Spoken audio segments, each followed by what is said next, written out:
Bike నడుపుకుంటూ biker అంటూ వస్తున్నాడండి శర్వానంద్. మరి ఈ సినిమాలో బైక్ రేస్లో శర్వానంద్ గెలిచాడా? అసలు ఈ సినిమా కథ ఏంటి, కథనం ఏంటి అనేది ఇప్పుడు చూసుకుందాం.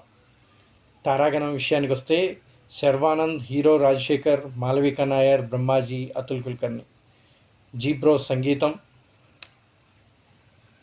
రచనా దర్శకత్వం అభిలాష్ రెడ్డి. యువి క్రియేషన్ సంస్థ సమర్పణలో వచ్చినటువంటి ఈ సినిమా ఎలా ఉందో ఇప్పుడు చూసుకుందాం. భారతీయ తొలి మోటో క్రాష్ రేసింగ్ సినిమాగా బైకర్ విడుదలకు ముందే అందరి దృష్టిని ఆకర్షించింది. రేసర్గా యువ కథానాయకుడు శర్వానంద్, ఆయనకి తండ్రిగా సీనియర్ హీరో రాజశేఖర్ నటించడంతో ఈ సినిమాపై మరింత హైప్ క్రియేట్ అయింది. మరి అంత ప్రత్యేకంగా మార్చిన ట్రైలర్లో విజువల్ సాంకేతిక ప్రమాణాలు ఆకట్టుకున్నాయి.